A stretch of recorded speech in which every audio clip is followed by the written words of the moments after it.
Pode sentar. Vamos continuar com Hebreus capítulo 13. Só para a gente relembrar, para quem não sabe, de repente está aqui a primeira vez. Nós estamos estudando o livro de Hebreus desde setembro do ano passado. Estamos quase completando um ano em Hebreus, amém, amado? Bênção pura, né? E fizemos uma análise do livro como um todo. E paramos no último capítulo, o 13. E desde fevereiro nós estamos estudando às quartas-feiras, versículo por versículo do livro de Hebreus, capítulo 13. E nós começamos na semana passada o versículo 15. Hebreus 13, 15, onde está escrito lá: por ele, pois, ofereçamos sempre a Deus sacrifício de louvor, isto é, o fruto dos lábios que confessam o seu nome. E nós fizemos uma análise desse versículo, sempre lembrando que o livro foi escrito para judeus convertidos. E o livro, esse capítulo, esse versículo 15, está dizendo: por ele, pois, ofereçamos. Está falando de oferenda. Né? E oferenda de quê? Oferenda de louvor. Oferecer a Deus louvor. O louvor é uma oferenda. Nós aprendemos isso na semana passada. E aprendemos que a palavra ofereçamos, oferenda, foi posta aí propositalmente. Né? E falamos por quê? Porque antes do tempo de Cristo, o tempo da graça, a oferenda era de animais. Eram animais que o povo oferecia ao Senhor em adoração e louvor e como expiação do pecado. Então, depois que o judeu, o hebreu, o religioso, foi alcançado pela graça de Jesus, o autor de Hebreus está escrevendo para ensiná-los que a adoração no tempo da graça não é mais marcada pela morte, nem de animais. A adoração é marcada pela vida. A oferenda não é mais de animais mortos. A oferenda é a oferenda do nosso louvor, que estamos vivos e ressuscitados em Cristo Jesus. Então eles estavam sendo doutrinados. O autor está desconstruindo a mentalidade do rito. O autor está desconstruindo a mentalidade da religiosidade e está formatando a mentalidade da graça. Ensinando que agora o que eles têm, não tem em função do bichinho que ele matou, mas tem em função do que Cristo fez na cruz do Calvário. Então nós aprendemos isso mais detidamente. E aí lhes ensinam, o autor de Hebreus lhes ensina, que agora, porque Jesus foi morto, o Santíssimo Lugar não é mais só para sumo sacerdote, o véu se rasgou, todo mundo tem acesso à presença de Deus, e no capítulo 10 nós aprendemos que o autor de Hebreus os ensina fazendo um desafio, tendo ousadia para entrar no Santíssimo Lugar, só que agora por um novo e vivo caminho, que é o sangue de Jesus. Na cabeça do judeu, não havia ainda formatado. Ora, se eu estou nessa nova forma de adorar a Deus, na velha, quando eu ia adorar a Deus, eu ofertava um bicho. E agora, na nova forma de adorar a Deus, oferta o quê? A oferenda de quê? Ele está dizendo a oferenda de louvor. Então nós falamos sobre isso. Né? O ensino agora não é o que acontece fora, é o que acontece dentro. Nós falamos sobre isso detidamente. Fizemos algumas considerações sobre o versículo 15 e aprendemos que o louvor verdadeiro é oferecido por meio de Jesus. E todo louvor que Deus recebe é sempre por meio de Jesus. Ele é o intercessor, ele é a ponte. Aprendemos que o louvor não é um ato esporádico, é um ato contínuo. Ofereçamos sempre a Deus. Sempre. É ininterrupto. Portanto, o louvor não está restrito a um culto, não está restrito a uma geografia e nem só uma expressão corporal ou vocal. Não é mais o que eu faço, o louvor é o que eu sou. A nossa vida precisa ser uma vida de louvor constante. Vivemos para a glória de Deus. Terceiro, o louvor é mais do que música, som. O louvor é discipulado. Diz que, isto é, fruto dos que confessam o seu nome. Confessar o nome é reconhecer o seu senhorio sobre a vida, é ser discípulo. Então o louvor é mais do que uma música que a gente canta, tem a ver com discipulado, tem a ver com obediência. Nós aprendemos isso na semana passada. Mas hoje, amado, eu queria sair um pouquinho do versículo 15, mas permanecer no louvor e fazer algumas considerações sobre a adoração, sobre o louvor, uma vez que a adoração faz parte da nossa existência. Aprendemos que louvor não é só música, mas também música. Aprendemos que louvor é mais do que um ajuntamento, mas também ajuntamento. Quando nós nos reunimos para adorar, para comungar, para estar, né? Para a glória de Deus. Então eu quero falar sobre essa expressão de adoração. Eu queria levá-lo hoje a Mateus capítulo 15. Abra a tua Bíblia em Mateus capítulo 15. Mateus capítulo 15. Que barulho é esse, hein? Isso é ligeiro, né? Mateus capítulo 15. Jesus está conversando com os fariseus e os escribas que vieram de Jerusalém. E que quando chegaram perto dele, veja aí versículos, a partir do versículo 1. Então chegaram a Jesus os fariseus e escribas, vindos de Jerusalém, e lhe perguntaram: por que transgridem os teus discípulos a tradição dos anciãos? Pois não lavam as mãos quando comem. Ele, porém, respondendo, disse-lhes: e vós?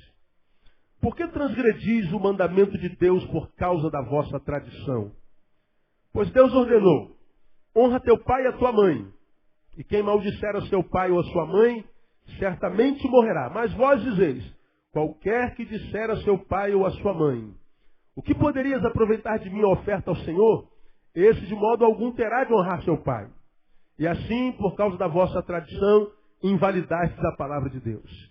Aí Jesus diz o que disse a eles o tempo inteiro enquanto esteve entre eles: hipócritas, bem profetizou Isaías a vosso respeito, dizendo: este povo honra-me com os lábios, o seu coração, porém, está longe de mim, mas em vão me adoram, ensinando doutrinas que são preceitos de homens. E chamando a si a multidão, disse: ouvi e atendei. Não é o que entra pela boca que contamina um homem, mas o que sai da boca, isso é o que contamina um homem. Eu queria que você lesse comigo o versículo 11. Vamos falar sobre ele um pouquinho aqui hoje. Não é o que entra pela boca que contamina um homem. Diga para mim, diga. Não é pela boca que contamina, mas o que sai da boca, isso é o que contamina o homem. Repita após mim: não é o que sai da minha boca o que me contamina. Vamos repetir porque eu falei errado.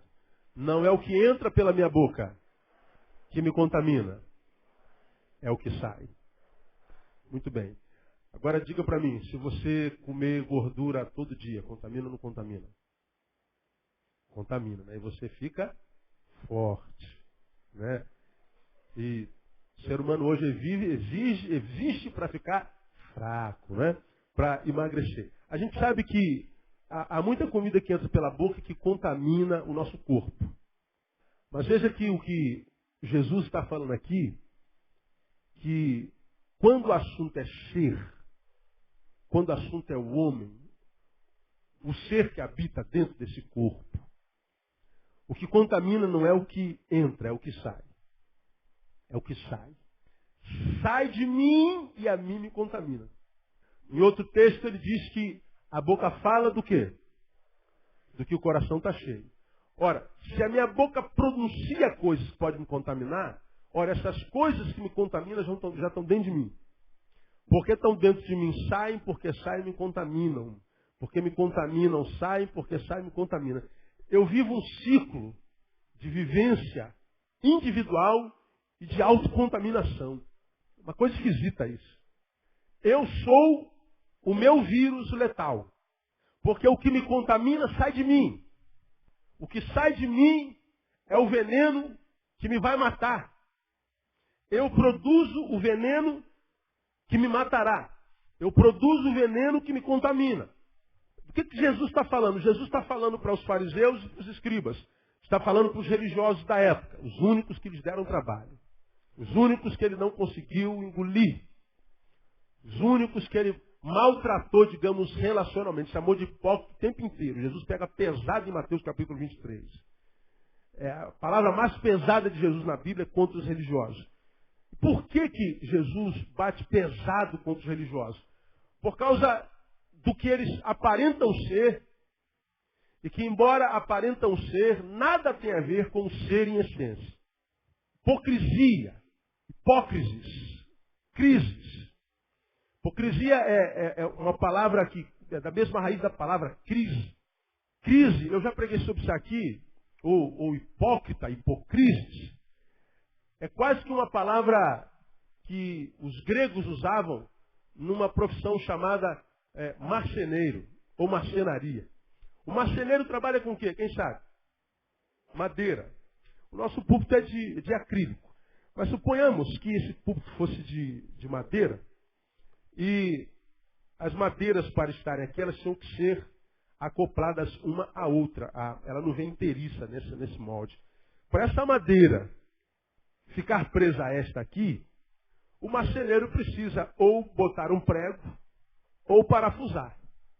Como está esse banco que você está sentado aí? As madeiras que estão em pés, como suporte, como pé, estão presas a essa que dá suporte a você para sentar, o parafuso. Como estaria esse púlpito se fosse de madeira? Para essa madeira estar presa a essa, tem que ter parafuso ou prego. Mas como o marceneiro quer fazer um trabalho bonito, ele bota o prego, ele bota o parafuso, e onde entrou o prego, onde entrou o parafuso, fica a marca do prego e do parafuso. Mas se você olhar o trabalho do marceneiro competente, você vai olhar e não vai ver buraco de prego nem buraco de parafuso nenhum. Por quê? Porque o marceneiro ele vem e coloca uma massazinha em cima do lugar onde foi o prego, lixa e passa o verniz. Quando você olha, você não vai saber onde é que está o prego. Você não tem como imaginar, porque ele fez um trabalho tão perfeito que parece que naquela madeira não tem prego. Aquela é uma madeira hipócrita. Parece, mas não é. Se você botar a unhazinha e cavucar, aí você vai descobrir que aquela madeira não é tão lisinha e bonitinha quanto parece. Ela tem buracos do prego. Sem cera. Daí vem a palavra sinceridade, por exemplo. Sinceridade é sem cera. Uma madeira sem cera é uma madeira verdadeira. Essa madeira do púlpito que está com cera é uma madeira com cera, portanto hipócrita. Jesus chama os fariseus de hipócritas, porque quem olha para eles imaginam que eles sejam aquilo tudo mesmo. Mas como Jesus olha para dentro, e ele consegue enxergar cada cerinha que é na nossa vida, ele diz assim, olha, vocês são hipócritas. Parecem, mas não são. Aí, nesse capítulo 15, que eu queria desafiar você a ler todo ele quando você chegar em casa, Jesus no versículo 7 diz, hipócritas, bem profetizou Isaías a vosso respeito, dizendo, a vosso respeito, este povo me honra com o quê? Com os lábios. E o coração? O coração está onde? Longe. O lábio está aqui, ó. O lábio está aqui adorando, está aqui pregando. Meu coração pulsa teu nome, meus pensamentos chamam por ti, tu és a razão da minha adoração, tu és o motivo da minha salvação. Os lábios estão declarando isso. Mas como Deus não ouve lábios, ele é um ouvidor de corações, ele quer saber se a adoração que nós prestamos a ele, que nós ofertamos e oferecemos a ele, é uma adoração da boca para fora ou essa adoração parte do coração. Ele está falando que ele vai além do som. E ele está falando para os fariseus que por causa do lábio estar no lugar e o coração estar no outro, ele diz lá no versículo 9, mas em vão, que leia para mim, me adoram. Me adoram em vão. Ou seja, você pode adorar quanto você quiser. Está perdendo tempo, porque esse é um tipo de adoração que eu não recebo.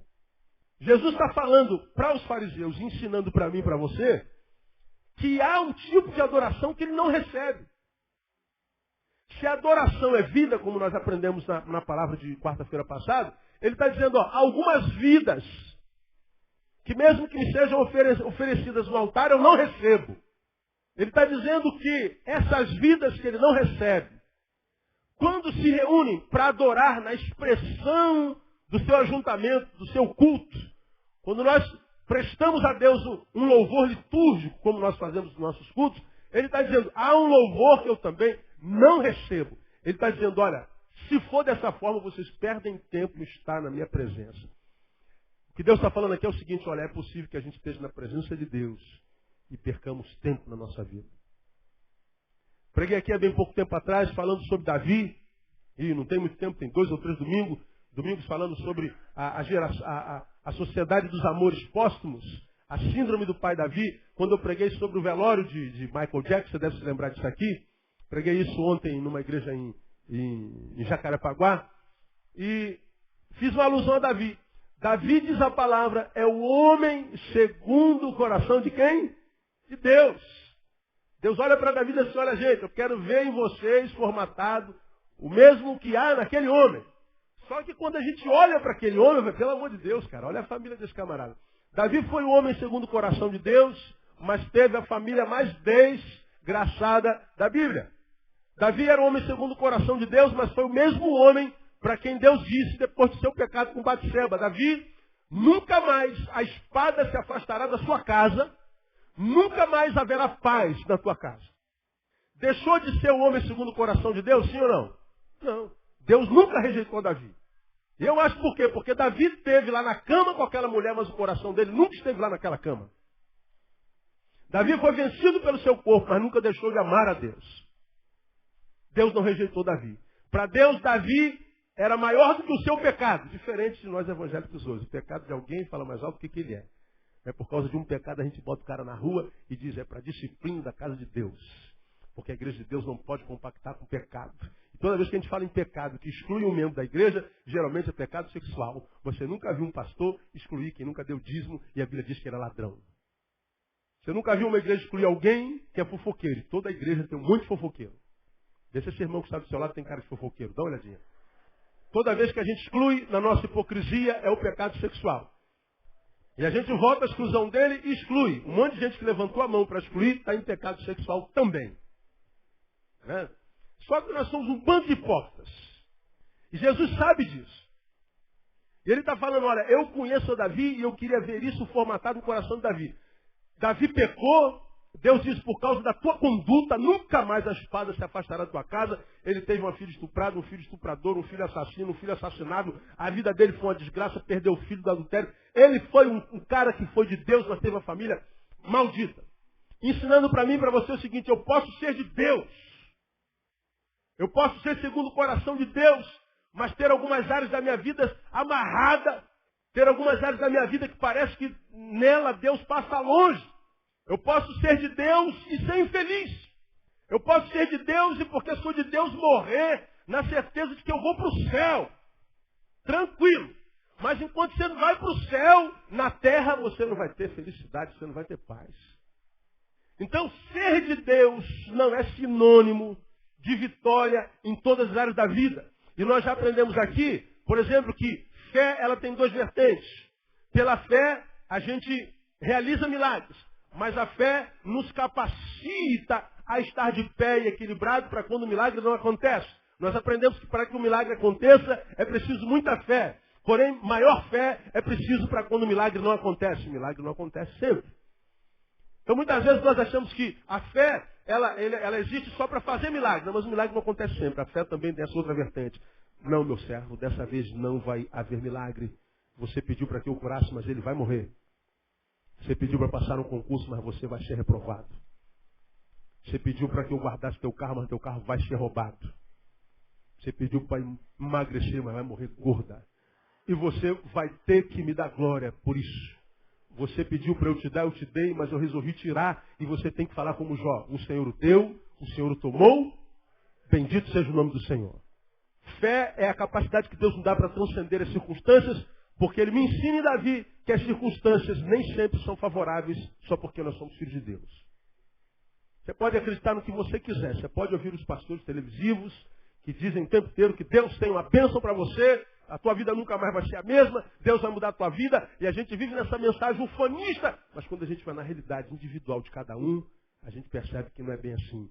A vitória não é nossa sempre, no nome de Jesus. Você já aprendeu? Repita comigo que a vitória da fé não é vencer sempre, é não cansar nunca. Isso é a vitória da fé. Porque senão a gente se transforma no ser humano que, como eu preguei aqui outro dia, somos tomados pela teologia da mulher de Jó. Jó tinha perdido tudo, lembra que eu preguei sobre isso? Por último, perdeu a saúde, estava em lepra pura.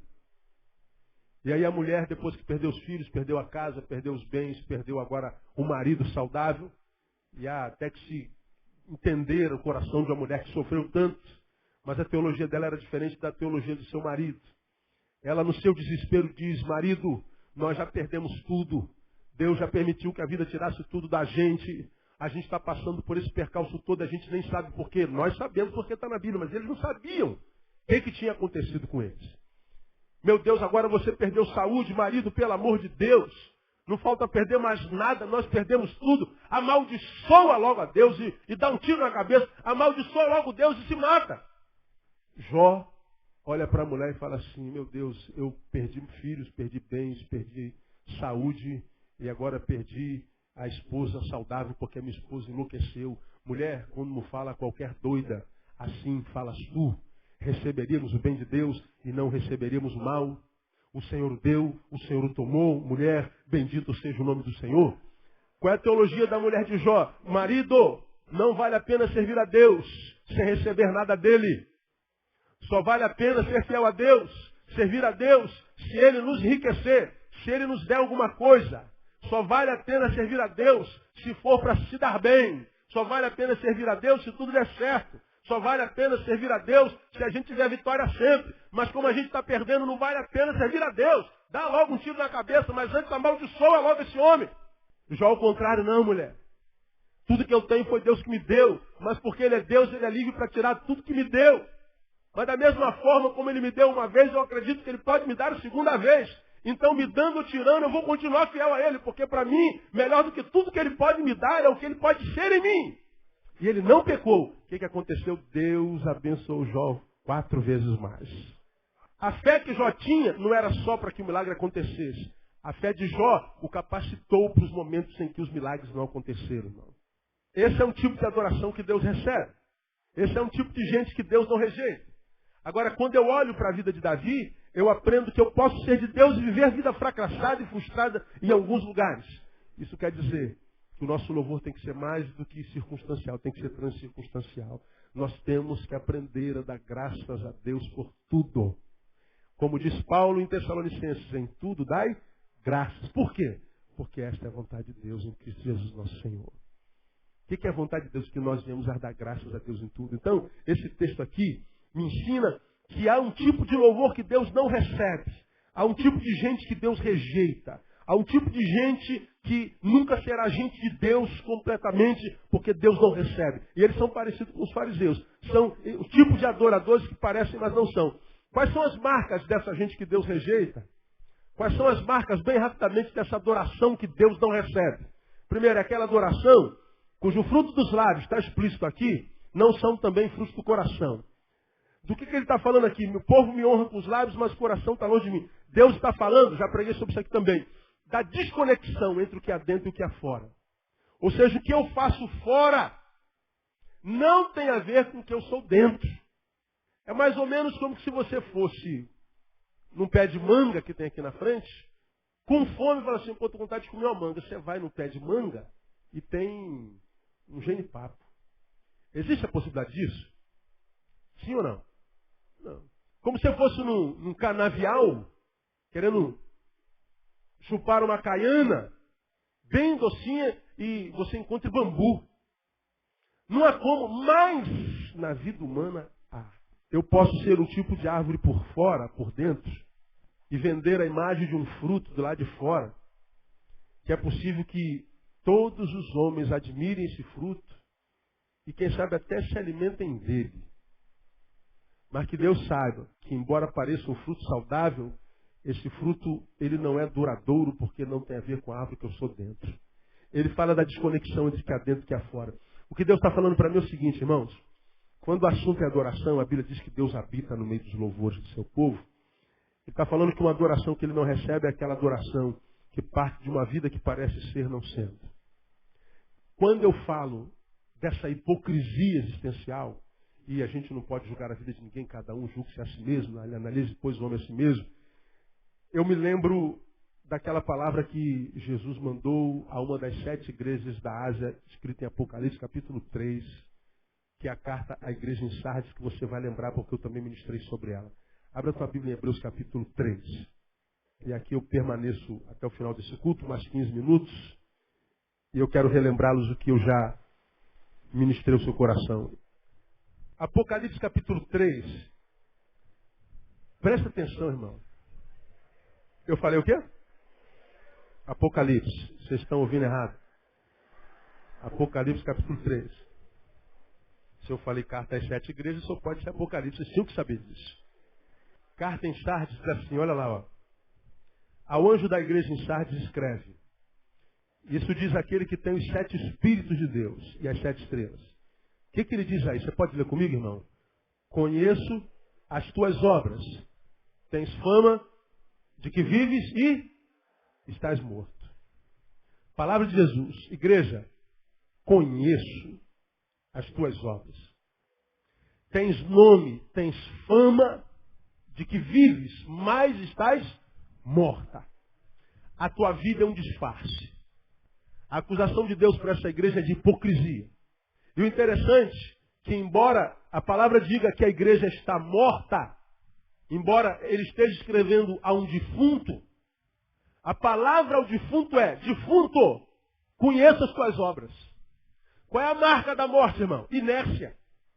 A marca da morte é inércia. Mas para este morto, Jesus está dizendo, ô morto, eu conheço as tuas obras. É um morto que trabalha. É um morto que produz. No versículo seguinte ele diz, ser vigilante e confirma o restante que estava para morrer, porque não tenho achado as tuas obras perfeitas, dizendo, meu Deus, você é um defunto que trabalha. Do que ele está falando? Da igreja hipocritizada, ou hipocricizada, não sei se existe isso. Uma igreja que tem fama de que está viva, uma igreja que, analisada pelos olhos dos que a frequentam, uma igreja analisada pelos olhos dos que a conhecem, a igreja analisada pelos olhos da vizinhança, diz, caramba, que igreja tremenda, que igreja famosa, que igreja poderosa. Todos, quando olham de fora para dentro, dizem, essa igreja é viva. Jesus, quando olha de dentro para fora, diz, não, vocês estão com a visão equivocada. Essa igreja é uma farsa. Ela está morta. Mas e o trabalho dela? Obras mortas. Adoração que Deus não recebe. Jesus está dizendo que existe um tipo de igreja, existe um tipo de gente, existe um tipo de adoração que perde tempo em estar na presença dele. É aquela gente que a relação com ele é sempre coletiva. A relação com ele é sempre teatralizada. É sempre aparente, verborrágica. Tem a ver com o exterior, exteriorização. É uma relação que tem a ver com práticas esporádicas, mas não tem a ver com essência. Não tem a ver com caráter, não tem a ver com individualismo, com o subjetivo. E o que ele está dizendo à igreja, diz lá aos hipócritas, olha, o coração de vocês não tem nada a ver com aquilo que a boca de vocês pronuncia. A boca de vocês não tem nada a ver com o coração de vocês. Vocês estão desconectados com uma igreja, vocês estão mortos. Eu não recebo vocês. Ele está falando, irmãos, que a nossa adoração tem que ser mais do que com palavras, tem que ser com vida, tem que ser com culto na vida, tem que ser com essência. Ter a sensação sempre de que nós estamos sendo vigiados. Como aquele cara lá da Praça Nossa, que tem um quadro na Praça Nossa, que o cara fala assim, ó, estou de olho no Senhor. Já viram aquilo lá? A Bíblia diz que os olhos do Senhor estão onde? Em todo lugar. Deus vê e sabe todas as coisas. Agora, infelizmente, nós nos preocupamos mais com o que o outro fala de nós, nós nos preocupamos mais com o que o outro pensa de nós do que o que Deus pensa de nós. Nós nos arrumamos preocupados com o que vão dizer da nossa roupa. Essa roupa está boa? Não vai ficar, não pica, o cara vai pagar amigo, não? Está combinando a minha roupa combinando? Porque se não estiver combinando, eu não vou. Troco de roupa. Porque a gente está preocupado com gente que não tem nada a ver com a gente. Está preocupado com a imagem que vão ter de nós. Só que a gente dificilmente se preocupa com o que Deus está pensando de nós, mesmo que saibamos que os olhos de Deus estão em todo lugar.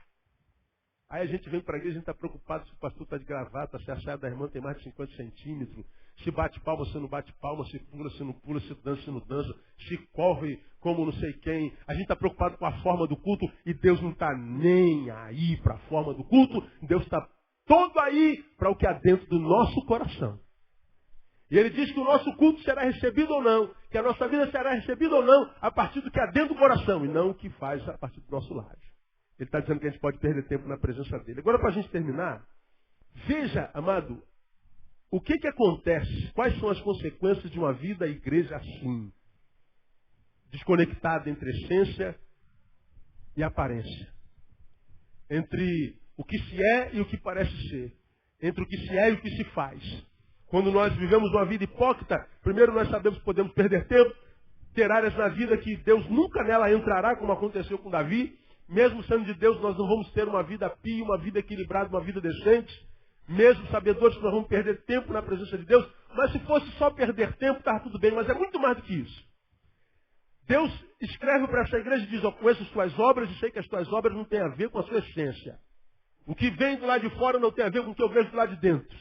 Ou você consegue o bom senso, o consenso de aproximar o exterior ao interior, o interior do exterior, ou então eu virei contra ti, olha lá o versículo 3. Lembra, portanto, do que tens recebido e ouvido e guarda e arrepende, pois se não vigiares, olha lá. Jesus falando, virei como o quê? Como um ladrão, e não saberás o quê? A que hora sobre ti virei. Se não te arrependeres, se não vigiares, olha a palavra de Jesus. Virei, Jesus, contra ti como um ladrão. Agora, só para a gente relembrar. João 10:10. O ladrão não vem, senão para quê? Matar, roubar e destruir. João está falando de que ladrão? Quem é o ladrão? Quem é? O diabo. O diabo, o ladrão, não veio para fazer senão o quê? Matar, roubar e destruir. A promessa de Jesus para a igreja em Mateus capítulo 16, qual foi? Edificarei sobre esta pedra a minha igreja e as portas do inferno não prevalecerão contra ela. Jesus está dizendo, olha, o diabo, o ladrão, aquele do inferno, vocês podem dar contra ele. E quando vocês meterem o pé na porta da casa dele, do inferno, o inferno não prevalece contra a igreja. O diabo não pode com o Filho de Deus. Aqueles que são nascidos de Deus, o maligno não o toca. Quem é nascido de Deus aqui? Eu sou nascido de Deus. Diga glória a Deus. Diga, irmão, que está ao seu lado. O maligno não pode tocar em você. Pois é. Agora pasme comigo. Quando eu vivo uma vida hipócrita, pareço ser e não sou, tenho fama de que vivo, mas estou morto. Quem é que sobe como ladrão contra nós? Quem é? Jesus. O ladrão que vai subir contra vocês não é aquele que não prevalece, pode tocar em vocês. O ladrão contra vocês serei eu. Jesus está dizendo que para a igreja hipócrita, para o adorador hipócrita, para o crente hipócrita, para aquele que parece ser não sendo, ele está dizendo, o ladrão contra você não vai ser o diabo, serei eu. Veja que Jesus é o Senhor da igreja. Quando ela é hipócrita, ele se torna o ladrão da igreja. Qual igreja pode prevalecer quando Jesus se torna o ladrão dela? Aí você vai se lembrar quando eu preguei sobre isso aqui alguns anos atrás. Qual é pior? Cair na mão do diabo ou cair na mão de um Deus irado? Escolhe, meu filho. Você prefere cair na mão do diabo ou na mão do Deus irado? O que você escolheria? Ah, eu quero cair na mão de um Deus irado. É mesmo? Horrenda coisa é cair na mão do Deus vivo. Se Deus estiver irado, quem é que pode tirar da mão dele? Ninguém. E se você cair na mão do diabo, tem alguém que pode tirar de lá? Pode. Cair na mão do diabo é muito melhor, irmão. Esse texto, para mim, é um dos mais sérios da Bíblia Sagrada. É quando Deus se torna nosso inimigo. Eu não sei quanto a vocês, irmãos, caminhar no tempo de hoje com Deus como aliado já está difícil. Agora, caminhar nessa vida com Deus como inimigo se torna impossível. Muitas vezes a gente não considera a palavra que nós começamos, essa palavra. Não é o que entra que contamina, mas o que sai. Quando nós vemos uma vida hipócrita, nós pronunciamos louvores hipócritas. Nós pregamos hipocritamente. Nós ofertamos hipocritamente. Nós tocamos hipocritamente. Nós dançamos hipocritamente. Tudo é hipócrita. E isso que a gente oferta ao Senhor como adoração, acaba virando um veneno contra nós. Por isso Deus rejeitou os fariseus e rejeitou veementemente. Jesus rejeitou os fariseus peremptoriamente, quase que grossamente, mal educadamente. Jesus teve complacência com prostituta, Jesus teve complacência com ladrão de impostos, Jesus teve complacência com todo tipo de gente, mas com os fariseus eles não teve. Aos fariseus, no capítulo 23, ele pronunciou vários ais. Ai de vós, fariseus hipócritas, ai de vós, fariseus hipócritas. Jesus vociferava contra eles, porque eles pareciam ser uma coisa e eram outra, e mais. A despeito de ouvir a palavra de Jesus, permaneciam com aparência. Não mudavam. São pessoas que perderam a capacidade de ouvir. Você já aprendeu que quando uma pessoa perde a capacidade de ouvir, não há mais esperança, porque a fé vem pelo ouvir, entra pelo ouvido. Não adianta. Quando seu filho não te ouve mais, não há mais o que fazer. Ele só vai ser salvo depois que sofrer muita dor e apanhar muito da vida. Perdeu a capacidade de ouvir, acabou. Jesus falou pesadamente aos fariseus. E os fariseus, ao invés de se converter e voltar para a essência e retornar e fazer uma conversão, uma metanoia na vida, eles fizeram opção pela aparência. E Jesus os rejeitou. Jesus rejeitou. Talvez nós entendamos por que a igreja no Brasil hoje faça tanto barulho. A igreja nunca foi tão rica. Nunca teve numericamente tanta gente. Nunca teve tanto recurso tecnológico, televisão, rádio. Nunca foi tão insípida. Nunca fez tão pouco bem a cidade. De modo que, na mesma proporção em que a igreja cresce, a corrupção cresce. Temos a maior igreja do mundo. Temos a pior qualidade de vida de todos os tempos. Somos o maior país cristão do planeta. Somos uma das piores qualidades de vida do planeta. Porque o cristianismo brasileiro não tem feito muito bem ao brasileiro do Brasil. Porque quem sabe a nossa adoração, a nossa vida e a nossa voz, a nossa palavra, a nossa aparência não tem a ver com a nossa essência. E Deus não se impressiona com ajuntamentos. Deus não se impressiona com voz linda. Deus não se impressiona com vultos elevados no gasofilácio. Deus diz que o que Ele não rejeita, Ele não consegue resistir, é um espírito quebrantado. Isso Ele não resiste. Então, amado, essa palavra para nós é uma palavra de exortação. Acho que é um bisu de Deus para a nossa vida. Filho, olha, você pode estar na minha casa, você pode estar ouvindo a minha palavra, você pode estar com o meu povo, mesmo assim ser frustrado. Mas eu não tenho prazer na tua frustração, nem tenho prazer na tua derrota. Agora, enquanto você não voltar à essência, como diz a canção, estou voltando à essência da adoração. Pode até tocar aqui o vídeo, vamos encerrar com essa canção hoje. Se a gente não voltar para a essência, a gente está investindo na aparência. E na aparência a gente não arruma nada em Deus. Vamos ouvir de Deus o mesmo que os fariseus ouviram. Olha, o que vocês fazem é para receber a glória dos homens. E vós, quando orares, não façais como os hipócritas fariseus que ficam em pé nas sinagogas, nas esquinas, com palavras de lisonja, oram e adoram, esperando receber o aplauso dos homens. Digo-vos que já recebestes a sua recompensa. O que você quer de Deus? O que você quer na vida? Eu quero o aplauso dos homens. Então você já recebeu a sua recompensa. O aplauso é seu. Aplaudam o fariseu. É tudo que você quer? Você já tem. Agora, de mim, diz o Senhor, vocês não terão nada. Então, irmão, eu acho que é um bom negócio, quem sabe, passar pela vida, se necessário for, sem ser reconhecido por ninguém. Como aquela canção que a gente canta também, né? Eu não preciso ser reconhecido por ninguém. Não precisa mesmo. A gente busca muito esse reconhecimento, essa aceitação, mas a gente não precisa dela. A gente precisa ser reconhecido pelo céu. Gosto muito daquela palavra de Atos dos Apóstolos, que diz que Paulo ia passando, curando, expulsando demônios, operando sinais. E alguém, impressionado com o feito de Paulo, viu uma pessoa endemoniada e diz: eu te conjuro em nome do Deus de Paulo. O demônio falou assim: bobinho. Eu conheço a Jesus e sei quem é Paulo. Mas você quem é? Diz que o diabo se lançou contra ela e arrebentou com ela. O demônio disse: eu conheço a Jesus e sei quem é Paulo, ou seja, eu respeito todos dois. Mas aquele que tentou usar o nome do Deus de Paulo, ele diz: você eu não conheço. A vida de Paulo gerava respeito até na boca dos demônios. Porque o diabo sabe em quem ele toca, irmão. Se a Bíblia diz quem é nascido de Deus maligno não toca? Se for nascido de Deus maligno, não toca mesmo. Agora eu vejo tantos membros de igreja sendo tocados e pior, se entregando ao toque do diabo. Não estou bem. E não luta contra o não estou bem, se entrega. Não estou bem e assumo o estar mal. Eu me entrego. Não estou com vontade de ir e receber a palavra e não vou. O cara não consegue, não estou com vontade de ir, mas eu vou sem vontade. Isso é sacrifício de louvor.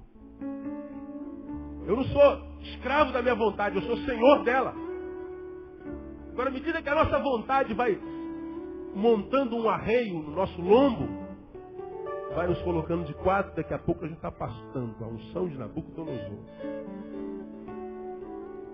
Agora, quando a tristeza bate a porta, quando a depressão bate a porta, quando a não vontade bate a porta, encontrar alguém dentro dessa porta dizendo assim, olha, você pode até tentar, mas com vontade ou sem vontade eu vou adorar o meu Deus. Com vontade ou sem vontade eu vou cumprir a minha missão. Ele veio para que eu tivesse vida, vida com abundância, portanto eu não vou morrer antes da morte chegar. Então você pode até achar que vai arrumar lugar aqui, mas não. O trono do meu coração já tem um Senhor, o nome dele é Jesus Cristo. Isso é lutar, irmão. Porque a depressão bate na porta de todo mundo, a tristeza bate na porta de todo mundo, o medo bate na porta de todo mundo. Dificuldades com o filho, todos nós temos. Com o marido, com a mulher, todos nós temos. Só não botamos outdoor na praça dizendo, estou com problema familiar, estou com problema financeiro. Pelo contrário, nós omitimos isso por causa da aparência. Ninguém tem nada a ver com a nossa vida. Agora, todo mundo tem problema. Isso aqui é uma reunião de problemáticos. Tem ninguém melhor que o outro aqui. Vendemos a imagem que somos, mas não somos. Agora, entregarmos-nos às dores, às dificuldades, depende de cada um de nós. Agora o Senhor está dizendo, olha filho, mesmo Deus, que eu fui para Jó, eu sou para você. Eu te dei tudo e posso tirar tudo. Se você disser, bendito é o meu nome, eu te devolvo tudo. Você já aprendeu? Se você não tem razões para adorar o Senhor, adora a Deus sem razões. Você já aprendeu que quando a gente aprende a adorar a Deus sem razões, Ele nos dará muitas razões para adorá-lo. Agora, a maioria de nós tem que ter sempre uma razão para adorar a Deus. Eu adoro a Deus por causa disso, por causa daquilo, que Ele me deu isso, Ele fez aquilo. Irmão, tem época na nossa vida que a gente não tem nada para adorar a Deus. A gente tem que adorar a Deus pelo que Ele é. E o que Ele foi ontem, Ele é hoje, Ele será eternamente. Tanto a gente com dinheiro, tanto a gente duro. Tanto a gente bem, tanto a gente mal. Ele é o Senhor, Ele é bom e a sua misericórdia dura para sempre. Ou a gente absorve isso como verdade e entende que eu tenho que adorar a Deus em qualquer circunstância, que o meu lado tem que produzir o que há no meu coração tem que produzir o que há ao meu lado, que eu tenho que achegar cada vez mais o homem coletivo do homem individual. Quanto mais próximo o coletivo do individual tiver, mais saúde a gente tem. Quanto mais longe o homem público do homem subjetivo, mais doente a gente é. E Deus se relaciona com aquele ser que a gente é quando não tem ninguém olhando para nós. Você já aprendeu isso aqui. Então essa palavra, ela falou muito no meu coração, porque se eu sou hipócrita, se a minha vida é uma farsa, se a minha vida coletiva é em função de receber aplausos dos homens, respeito dos homens, honra dos homens, dinheiro dos homens, admiração dos homens, isso não tem nada a ver com a minha essência, a minha subjetividade. Deus está falando assim, olha Neil, se você se transforma nisso, o diabo para você é uma pulga. Uma coisinha sem significância, porque o diabo para você será eu. Eu serei o ladrão. Ele está dizendo, Deus te ser Senhor para você e passa a ser inimigo teu. Eu serei o ladrão na tua vida. Virei contra ti como ladrão e não saberás a que hora vim. Portanto, ele vem como método e como missão. Mas se Deus é contra, irmão, pelo amor de Deus, quem pode nos tirar desse lugar? Quem pode nos livrar disso? Então, na verdade, eu tenho me encontrado, por causa dos frutos e na proximidade da relação, com muita gente que parece que Deus está jogando contra. Agora, Deus não joga contra aquilo que você é, mas aquilo que você aparenta ser não sendo. Então, meu irmão, sai daqui hoje dizendo, Senhor, eu preciso me libertar dessa doença que eu tenho de querer agradar todo mundo o tempo inteiro. Eu preciso me me livrar desse negócio de quando uma pessoa fala mal de mim, eu entro em depressão, passo um mês doente. Preciso me livrar dessa doença que eu tenho de querer ter elogio o tempo inteiro. Eu tenho que aprender a crescer e transcender a opinião do outro. Passar no meio dos outros sem depender deles. Eu quero depender da tua graça. Eu quero vir para agradar o teu nome. E não tem jeito, irmão. Quando você quer agradar a Deus, você vai desagradar um monte de gente. Agora, quando você desagrada um monte de gente para agradar a Deus, você vai agradar a Deus mais ainda. E Ele vai dizer assim, agrada-te do Senhor e desconsiderar o que deseja o teu coração. Não tem como frustrar, cara. Você pode se frustrar com homem, com marido, com mulher, com namorado, com patrão. Mas não tem como a gente se frustrar com Deus. Ele é fiel. Ainda que nós sejamos infiéis, a sua palavra diz, Ele permanece fiel, porque não pode negar-se a si mesmo. Então, se você percebe que a tua vida não é como deveria ser, não está como deveria estar, o problema não está em Deus, eu posso afirmar isso. A culpa não está em Deus, temos que nos olhar no espelho e fazer uma releitura do nosso modo de ser. Senão Deus é ladrão para nós. Deus tem misericórdia de nós. Eu quero ser pastor de uma igreja, Senhor, que tu tenhas prazer em estar, que tu tenha prazer em te mover, que tenha prazer em ser celebrado ali. Agora, o dia que Deus se transformar em ladrão da nossa igreja, ladrão da minha vida, acabou, irmão. Acabou, o resto é só religiosidade, o resto é só intrometimento na vida alheia, fofoca, cumprir calendário, é fazer evento, é fazer mover a máquina eclesiástica, mas vir em Deus. Vir em Deus. A gente não vai ter. Eu já me ouvi falar aqui e termino dizendo, Deus, eu não quero Deus dominical, não. Eu não quero um dia na semana para me encontrar contigo, não, Senhor. Eu não quero um horário para encontrar contigo na semana, não. Eu não quero um tempo específico no dia da semana para me encontrar, não. Eu quero Deus da segunda, da terça, da quarta, da quinta, sábado, domingo, segunda, terça, quarta, quinta, sexta, sábado. Traz o Deus de todos os dias. Eu não quero absorver a verdade que não é verdade, que diz que domingo é dia do Senhor. Também. E segunda-feira é dia de quem? Terça-feira é dia de quem? Quarta-feira é dia de quem? Irmão, este é o dia que fez o Senhor. E Ele fez esse dia para que nós nos alegrássemos nele e regozijássemos. Mas Deus, eu não quero que domingo seja teu dia, não. Eu quero que todo dia seja dia teu para a tua glória. Deus vai aplaudir você. Ô filho, me invoca. Me invoca, eu vou estar lá. Me invoca na segunda de madrugada, na terça à tarde. Me invoca na quinta de manhã. Eu vou estar lá. Eu sou Deus, eu não carrego o relógio. Eu não tenho calendário na parede. Eu sou Deus de todo tempo. Agora eu estou doido para chegar domingo para ser abençoado. Irmão, se domingo não chegar... Estou doido para chegar quarta-feira, porque o pastor vai pregar, aí o pastor não vem ao culto, né, meu? Não é o pastor, nem eu que está aí.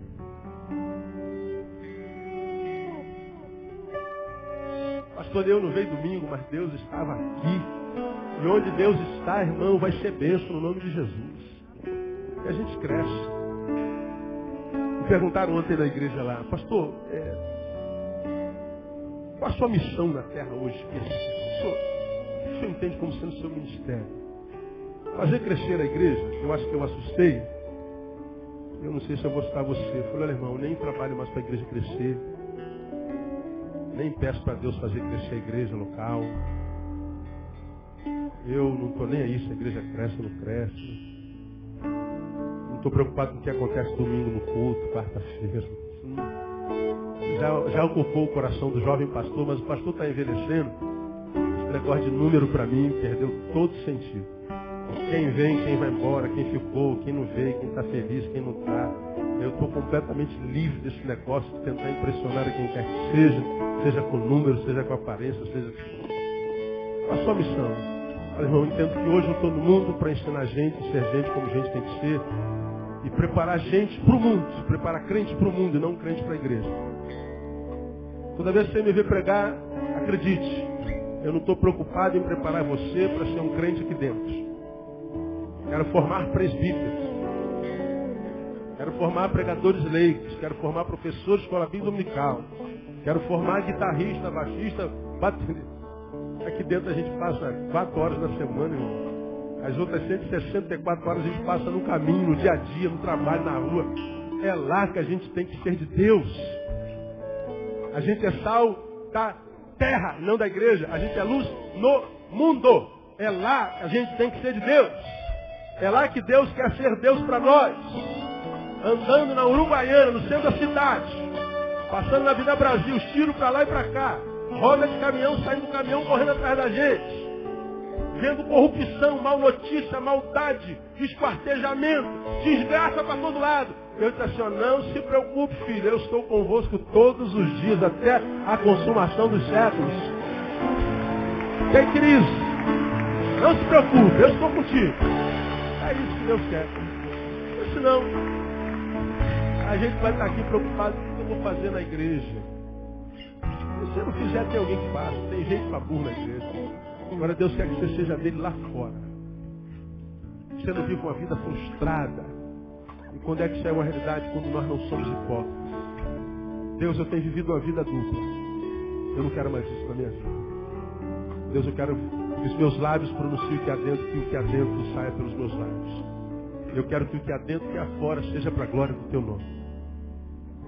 Amém, amados? Isso é a adoração que Deus recebe. Esse é o tipo de gente que Deus recebe. Porque se não for assim, perde tempo.